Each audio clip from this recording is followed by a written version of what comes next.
आपण new topic चालू करतोय ट्रिकॉनोमेट्रिक फंक्शन्स. आता त्यामध्ये आपल्याला डेफिनेशन्स बघायच्या दोन. एक आहे definition ट्रिकॉनोमेट्रिक equation.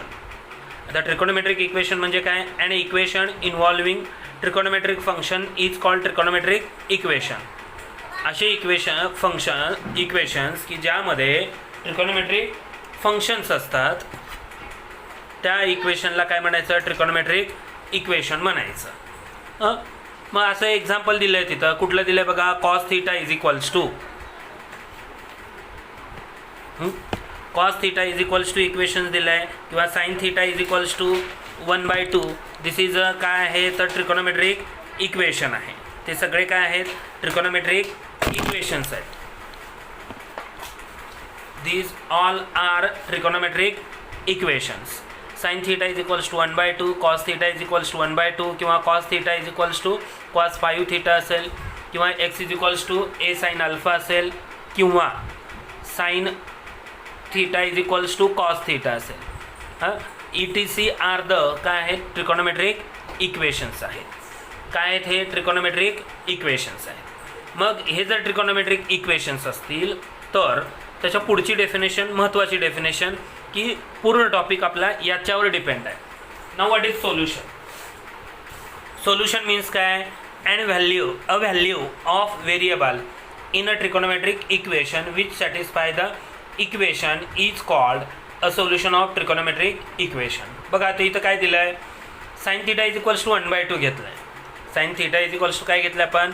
1/2. Then theta is equals to π/6. Satisfy the equation, hence it is the solution of trigonometric equation. हे झालं त्याचं सोल्युशन. किंवा सपोज आणखीन एक एक्झाम्पल आपण बघूया. काय एक्झाम्पल आहे? एक्झाम्पल सिम्पल आहे. बघा, कॉस थीटा घेतला आपण.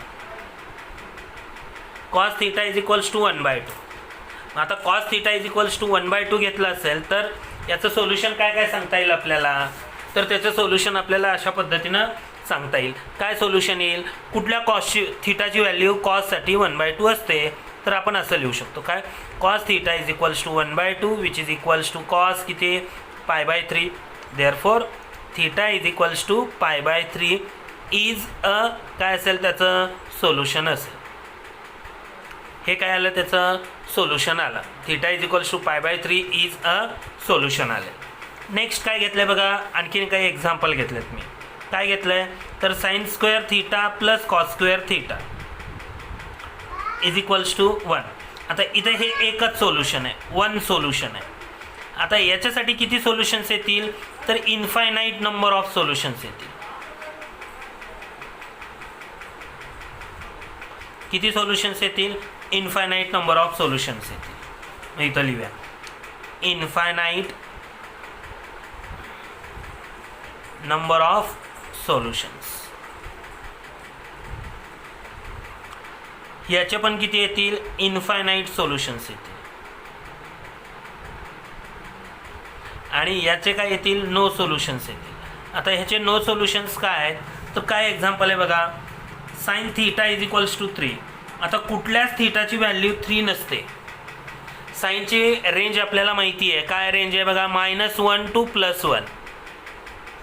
कुठल्याही साइनची व्हॅल्यू ह्याच्यातच येते. मग हे 3 त्याच्या सोल्युशनमध्ये येत नाही, म्हणून इट हॅज काय म्हणायचं? नो सोल्युशन म्हणायचं. सोल्युशन म्हणजे थोडक्यात काय? अशी व्हॅल्यू की ज्यामुळं इक्वेशन काय झालं पाहिजे? सॅटिस्फाय झालं पाहिजे. त्याला काय म्हणायचं? Solution of trigonometric equation. Solution त्याला काय म्हणायचं? सोल्युशन म्हणायचं. ओके ना. त्याच्यानंतर पुढे बघा, आता हे जे सोल्युशन्स येतात, काय काय सोल्युशन्स येतात बघा? कुठले कुठले सोल्युशन्स आहेत? एकाला इन्फायनाईट नंबर ऑफ सोल्युशन्स आहेत. आता हे इन्फायनाईट नंबर ऑफ सोल्युशन्स काय येतात? ते येण्यामागचं कारण काय आहे? तर एखाद्या इक्वेशनला इन्फायनाईट नंबर ऑफ सोल्युशन्स काय येतात? तर पिरियॉडिसिटी आहे. काय आहे कारण? तर due to periodicity of trigonometric equation किंवा trigonometric function, the trigonometric equation may have infinite number of solution. मग प्रत्येक वेळीच इन्फायनाईट असतात का? तर असं काही नाही आहे. काही वेळा ते फायनाईट पण असतील किंवा इन्फायनाईट पण असतील, पण ते काय येतात तर periodicity. Now what is periodicity? आता ट्रिकॉनोमेट्रिक फंक्शन पिरियॉडिक फंक्शन्स आहे. काय पिरियॉडिक फंक्शन्स आहेत बघा? Trigonometric functions are periodic functions because बघा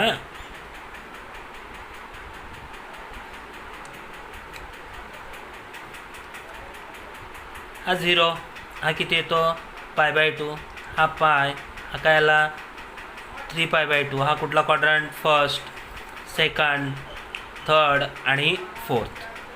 ही जी प्रॉपर्टी आहे ही कुठली प्रॉपर्टी? आता इथं बघा फर्स्ट क्वाड्रंटमधला अँगल आला तो किती असेल 0 पेक्षा ग्रेटर असेल आणि परत फर्स्ट क्वाड्रंटमध्ये आला तर तो काय असेल 2π पेक्षा ग्रेटर असेल. 2π पेक्षा काय असेल? ग्रेटर असेल.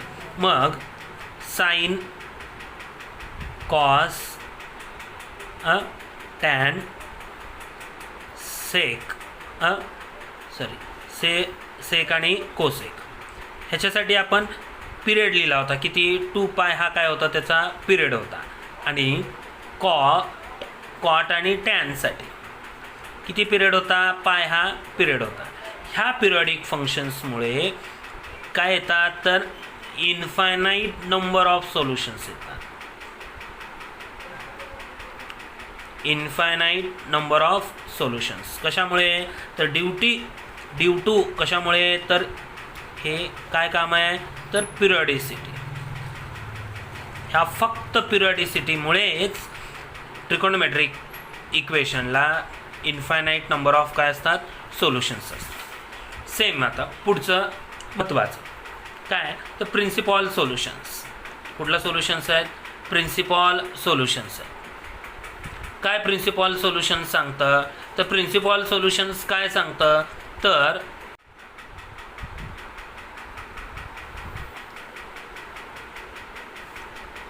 Principal solutions. A solution alpha of a trigonometric equation is called a principal solution if 0 less than or equals to alpha less than 2π. That is alpha belongs to semi closed interval आहे. इकडं close केलं आहे, इकडं काय केलं आहे open केलं आहे. याला काय म्हणायचं तर प्रिन्सिपॉल सोल्युशन. असं सोल्युशन की जे 2π पेक्षा लेस आणि 0 किंवा 0 पेक्षा काय असेल मोठं असेल त्याला काय म्हणायचं? कुठलं सोल्युशन?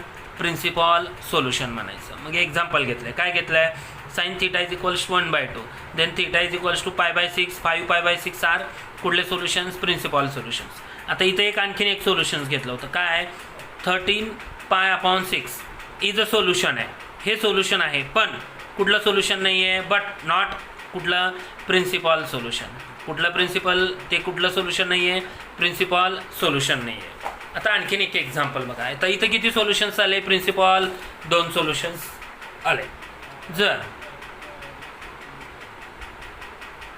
बघा cos theta is equals to 0 घेतलं. Cos theta is equals to काय घेतलं? 0 घेतलं. तर मग थीटा बरोबर काय काय येतं तर π/2 अँड 3π/2 आर काय आले? Principal solutions.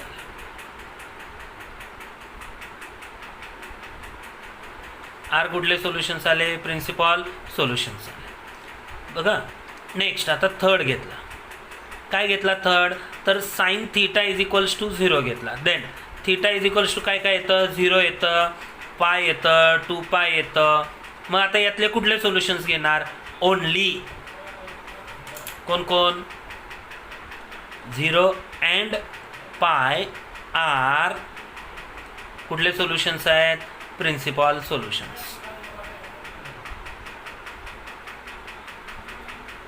मग आता यातलं 2π काय नाही आहे तर 2π इज इक्वल्स टू 2π येतं आणि मग not this is not belongs to कुठला 0 to 2π ह्या इंटरव्हलमध्ये येत नाही म्हणून हे 2π त्याचं काय आहे? सोल्युशन नाही आहे. ते 2π काय झालं त्याचं सोल्युशन होतं नाही. अशा पद्धतीनं आपल्याला काही एक्झाम्पल्स काय करता येतील? बघता येतील. काय एक्झाम्पल सांगता येतील? इथंपर्यंत पार्ट कळाला का बघा? What is solution? Solution means काय? The value of a trigonometric equation which satisfy the equation is called the solution. आणि दुसरं काय बघितलं आपण, प्रिन्सिपॉल सोल्युशन. प्रिन्सिपॉल सोल्युशन म्हणजे काय, तर a solution alpha of a trigonometric equation is called a principal solution if 0 less than alpha less than 2 pi, that is alpha belongs to semi closed interval 0 to 2 पाय is a कुठलं solution, principal solution. Okay, आपण आता इथं थांबूया, बाकीचा part नंतर बघूया.